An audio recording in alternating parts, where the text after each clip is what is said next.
സംവിധായകൻ ഷാഫിയുടെ കബറടക്കം പൂർത്തിയായി. എറണാകുളം കലൂർ കറുകപ്പള്ളി ജുമാ മസ്ജിദിൽ മൃതദേഹം കബറടക്കി.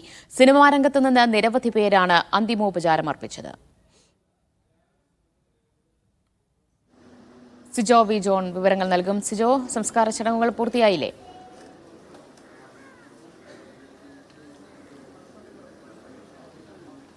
സംസ്കാര ചടങ്ങുകൾ പൂർത്തിയായിരിക്കുകയാണ്. അല്പസമയം മുമ്പാണ് കറുകപ്പള്ളി ജുമാ മസ്ജിദിലെ കബറടക്കം നടന്നിരിക്കുന്നത്. ഇപ്പോൾ അദ്ദേഹത്തിൻ്റെ സുഹൃത്തുക്കളും അതോടൊപ്പം തന്നെ ബന്ധുക്കളും ഉൾപ്പെടെയുള്ള ആളുകളെല്ലാം അന്തിമോപചാരം അർപ്പിച്ച് ഈ ഖബർസ്ഥാനിൽ അവിടുന്ന് മടങ്ങുന്ന കാഴ്ചയാണുള്ളത്. സുഹൃത്തുക്കൾ ബന്ധുക്കളായിട്ടുള്ള ആളുകൾ മാത്രം 1-2 ആളുകൾ മാത്രമാണ് ഇപ്പോൾ അവിടെ ഉള്ളത്. അഭിനേതാക്കളായ ദിലീപ്, മുകേഷ്, ഫാസിൽ ഉൾപ്പെടെ നിരവധി പ്രമുഖരാണ് ഈ പള്ളിയിൽ ഇവിടെ ജുമാ മസ്ജിദിൽ എത്തി സംസ്കാര ചടങ്ങുകളിൽ പങ്കെടുത്തത്. അതിനുശേഷം അവർ മടങ്ങുകയും ചെയ്തിട്ടുണ്ട്. 2 പതിറ്റാണ്ടോളം മലയാളികളെ രസിപ്പിച്ച, ചിരിപ്പിച്ച ഹിറ്റ് മേക്കറാണ് വിട പറയുന്നത്. ഏറെ വേദനയോടുകൂടി തന്നെയാണ് സഹപ്രവർത്തകർ അദ്ദേഹത്തിന് വിട നൽകുകയും ചെയ്തിരിക്കുന്നത്. 16-ാം തീയതിയായിരുന്നു പക്ഷാഘാതത്തെ തുടർന്ന് ആശുപത്രിയിൽ പ്രവേശിപ്പിച്ചിരുന്നത്. അതിനുശേഷം അടിയന്തരമായ ശസ്ത്രക്രിയ നടത്തിയെങ്കിലും ജീവൻ രക്ഷിക്കാൻ കഴിഞ്ഞില്ല. അദ്ദേഹത്തിൻ്റെ ചികിത്സയിൽ കാര്യമായ പുരോഗതി ഉണ്ടായിരുന്നില്ല എന്ന് തന്നെയാണ് അതിനുശേഷം വന്ന റിപ്പോർട്ടുകൾ. അങ്ങനെയാണ് ഇന്ന് പുലർച്ചെ മരണം സംഭവിക്കുകയും ചെയ്തിരിക്കുന്നത്. രാവിലെ 9:30 മുതൽ കലൂരിൽ സഹകരണ ബാങ്ക് ഓഡിറ്റോറിയത്തിൽ പൊതുദർശനം ഉണ്ടായിരുന്നു. അവിടെയാണ് നടൻ മമ്മൂട്ടി ഉൾപ്പെടെ അന്തിമോപചാരം അർപ്പിച്ചത്. സിനിമാ മേഖലയിൽ അഭിനേതാക്കൾ മാത്രമല്ല, സംവിധായകരും നിർമ്മാതാക്കളും മറ്റണിയർ പ്രവർത്തകർ അങ്ങനെ 100 കണക്കിന് ആളുകളാണ് കൊച്ചിയിലെത്തി അന്തിമോപചാരം അർപ്പിക്കുകയും ചെയ്തിരിക്കുന്നത്. എന്തായാലും മലയാളികളെ, നമ്മുടെ എല്ലാവരെയും ഒത്തിരി രസിപ്പിക്കുകയും ചിരിപ്പിക്കുകയും ഒക്കെ ചെയ്ത ഹിറ്റ് സംവിധായകൻ, ഹിറ്റ് മേക്കർക്കാണ് ഇപ്പോൾ മലയാള സിനിമാ ലോകം വിട നൽകിയിരിക്കുന്നത്. സംവിധായകൻ ഷാഫിയുടെ കബറടക്കം പൂർത്തിയായി കഴിഞ്ഞിട്ടുണ്ട്. എറണാകുളം കലൂർ കറുകപ്പള്ളി ജുമാ മസ്ജിദിലാണ് മൃതദേഹം കബറടക്കിയത്. സിനിമാ രംഗത്തു നിന്നും സാംസ്കാരിക രാഷ്ട്രീയ മേഖലയിൽ നിന്നടക്കം നിരവധി പേരാണ് അദ്ദേഹത്തെ അവസാനമായി ഒരു നോക്ക് കാണാനും അന്തിമോപചാരം അർപ്പിക്കാനുമായി എത്തിയത്. ഇന്നലെ രാത്രിയാണ് അദ്ദേഹത്തിന്റെ വിയോഗമുണ്ടായത്. അസുഖത്തെ തുടർന്ന് കൊച്ചിയിലെ സ്വകാര്യ ആശുപത്രിയിൽ ചികിത്സയിലായിരുന്നു. മലയാളികളെ കുടുകുടാ ചിരിപ്പിച്ച നിരവധി ഹിറ്റ് സിനിമകൾ നൽകിയ സംവിധായകനാണ് വിടവാങ്ങിയിരിക്കുന്നത്.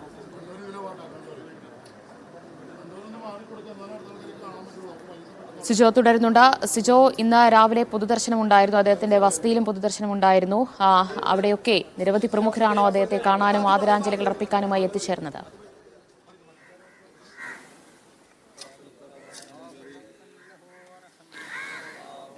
നൂറുകണക്കിന് ആളുകളാണ് അദ്ദേഹത്തിന് അവസരമായി കാണുന്നതിനും അന്തിമോപചാരം അർപ്പിക്കുന്നതിനും എത്തിയിരുന്നത്. രാവിലെ ആശുപത്രിയിൽ നിന്ന് 4:30 കൂടിയാണ് അദ്ദേഹത്തിൻ്റെ മൃതദേഹം വീട്ടിലെത്തിക്കുന്നത്. അതിനുശേഷം 9:30 വരെ അവിടെ പൊതുദർശനം ഉണ്ടായിരുന്നു. അവിടെ ബന്ധുക്കൾ, അതോടൊപ്പം തന്നെ അവിടെ നാട്ടിലുള്ള അദ്ദേഹത്തിൻ്റെ സുഹൃത്തുക്കളും ഒക്കെ അന്തിമോപചാരം അർപ്പിക്കും. അതിനുശേഷമാണ് സിനിമാ മേഖലയിലുള്ള ആളുകൾക്ക് എറണാകുളം നഗരത്തിലെത്തി അവിടെ അന്തിമോപചാരം അർപ്പിക്കുന്നതിനുള്ള ക്രമീകരണങ്ങൾ ഏർപ്പെടുത്തിയിരുന്നത്. അതിൻ്റെ ഭാഗമായാണ് കലൂർ സഹകരണ ബാങ്ക് ഓഡിറ്റോറിയത്തിൽ 12:30 വരെ പൊതുദർശന ചടങ്ങുകൾ ഉണ്ടായിരുന്നത്. അവിടെ നടൻ മമ്മൂട്ടി ഉൾപ്പെടെ എത്തി. മമ്മൂട്ടിയുണ്ട്, അതോടൊപ്പം തന്നെ സിബി മലയിൽ, രാജസേന ഉൾപ്പെടെയുള്ള സംവിധായകരുണ്ട്. അങ്ങനെ സിനിമാ മേഖലയിലെ വിവിധ മേഖലകളിൽ നിന്നുള്ള ആളുകൾ എത്തി അന്തിമോപചാരം അർപ്പിക്കുകയാണ് ചെയ്തിരിക്കുന്നത്. എന്തായാലും തീർത്തും അപ്രതീക്ഷിതമായിരുന്നു അദ്ദേഹത്തിൻ്റെ വിയോഗം. കാരണം നിരവധി സിനിമകളിൽ ഇങ്ങനെ നിൽക്കുകയും ഒക്കെ നിൽക്കുന്ന സമയത്ത് മറ്റു സുഹൃത്തുക്കളുമായൊക്കെ നല്ല ആത്മബന്ധമൊക്കെ പുലർത്തി നിൽക്കുന്ന സാഹചര്യമാണ് ഉണ്ടായിരുന്നത്. 2022 അദ്ദേഹത്തിൻ്റെ അവസാന ചിത്രം പുറത്തിറങ്ങിയിരുന്നെങ്കിലും പക്ഷേ ഈ സിനിമാ മേഖലയിലുള്ള ആളുകളുമായി അദ്ദേഹം നിരന്തരം കോൺടാക്ട് ചെയ്യുന്ന ഒരു സാഹചര്യം ഉണ്ടായിരുന്നു. അങ്ങനെ നിൽക്കുന്ന ഒരു സാഹചര്യത്തിലാണ് വളരെ പെട്ടെന്ന് പക്ഷാഘാതം ഉണ്ടാകുകയും തുടർന്ന് രക്തസ്രാവം, തലച്ചോറിൽ രക്തസ്രാവം ഉണ്ടാകുന്ന ഒരു സാഹചര്യത്തിലേക്ക് പോയിരുന്നത്. അദ്ദേഹത്തിൻ്റെ ജീവൻ രക്ഷിക്കുന്നതിനുള്ള എല്ലാവിധ ചികിത്സയും പരമാവധി ശ്രമിച്ചു നോക്കിയിരുന്നു. പക്ഷേ അതിനൊന്നും അദ്ദേഹത്തിൻ്റെ ജീവൻ നിലനിർത്താൻ സാധിച്ചില്ല. അങ്ങനെയാണ് ഇന്ന് പുലർച്ചെ അദ്ദേഹത്തിൻ്റെ മരണം സംഭവിക്കുകയും ചെയ്തിരിക്കുന്നത്. അങ്ങനെ അദ്ദേഹത്തിന് അന്തിമോപചാരം അർപ്പിച്ച് ആയിരക്കണക്കിന് ആളുകളാണ് ഇവിടെ എത്തി മടങ്ങിയിരിക്കുകയും ചെയ്തിരിക്കുന്നത്. എന്തായാലും അദ്ദേഹം സംവിധാനം ചെയ്ത അവസാനം ചെയ്ത 1-2 സിനിമകൾ വാണിജ്യപരമായി വിജയിച്ചില്ല എങ്കിലും മറ്റ് സിനിമകളെല്ലാം മലയാള സിനിമകളിലെ ഹിറ്റ് ചിത്രങ്ങൾ ആ പട്ടികയിൽ മുൻപന്തിയിൽ നിൽക്കുന്ന ചിത്രങ്ങൾ തന്നെയല്ലേ?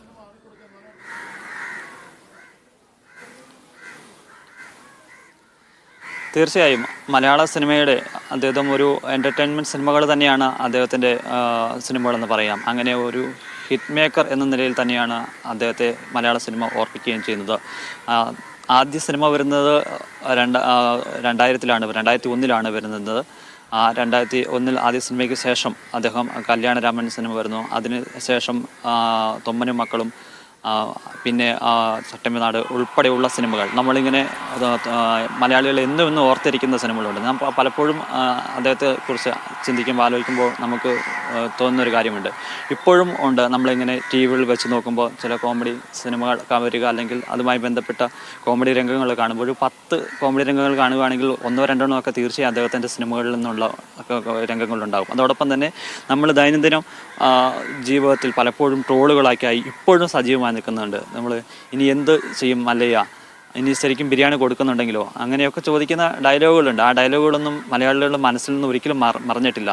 അത് ഇപ്പോഴും സജീവമായി നിലനിൽക്കുകയും ചെയ്യുകയാണ്. അപ്പോൾ അന്നത്തെ അദ്ദേഹത്തിൻ്റെ സിനിമ എത്രയോ വർഷങ്ങൾക്ക് മുന്നേ വന്നിരിക്കുന്ന സിനിമകളാണ്. 2001 വൺ മാൻ ഷോയിലൂടെ വരുന്നു, അതിനുശേഷം കല്യാണരാമൻ, അങ്ങനെ തുടർച്ചയായ ഹിറ്റുകൾ വന്നിട്ടുണ്ട്. സാമ്പത്തികപരമായി 1-2 ചിത്രങ്ങൾ മാത്രങ്ങൾ പരാജയപ്പെട്ടിട്ട് പോയിട്ടുള്ളെങ്കിൽ പോലും അതിനേക്കാൾ അപ്പുറം മലയാളിയുടെ ഹൃദയത്തിൽ എന്നും ചേർത്ത് നിൽക്കുന്ന ഒട്ടനവധി ചിത്രങ്ങളാണ് അദ്ദേഹത്തിന് ഉള്ളത്.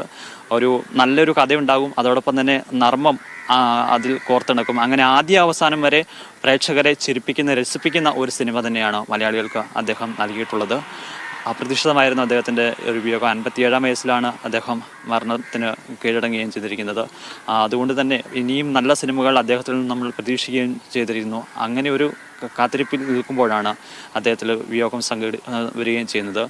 അദ്ദേഹത്തിന് നമുക്ക് ഈ അദ്ദേഹത്തിൻ്റെ ബാല്യം എത്രത്തോളം സിനിമയുമായി ഇൻവോൾവ് ചെയ്തിരുന്നു എന്ന് നമുക്ക് കൃത്യമായി അദ്ദേഹത്തിൻ്റെ ജീവിതത്തിലേക്ക് കടന്നു പോകുമ്പോൾ മനസ്സിലാകും. കാരണം അദ്ദേഹം തന്നെ അഭിമുഖങ്ങളിൽ പറഞ്ഞിരിക്കുന്ന കാര്യമുണ്ട്.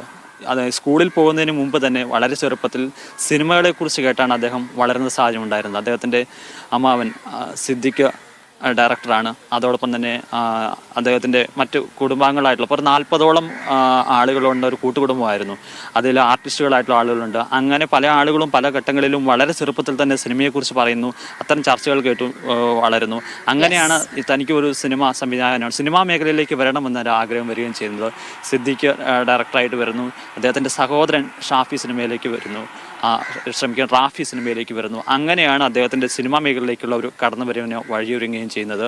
അങ്ങനെ വർഷങ്ങളോളം രാജസേനൻ്റെയും സിദ്ദിഖിൻ്റെയും ഒപ്പം സഹസംവിധായകനായി നിൽക്കുന്നു. 2001 വൺ മാൻ ഷോയിലൂടെ ആദ്യമായി അദ്ദേഹം സിനിമാ രംഗത്ത് വരുന്നു. അങ്ങനെ ഒരു ഹിറ്റുകളുടെ ഒരു തുടർച്ചയാണ് മലയാളത്തിന് സമ്മാനിച്ചിട്ടുള്ളത്. എന്തായാലും അദ്ദേഹം ജീവൻ മരണപ്പെടുന്നു, അതിൻ്റെ വിയോഗം വരുന്നു.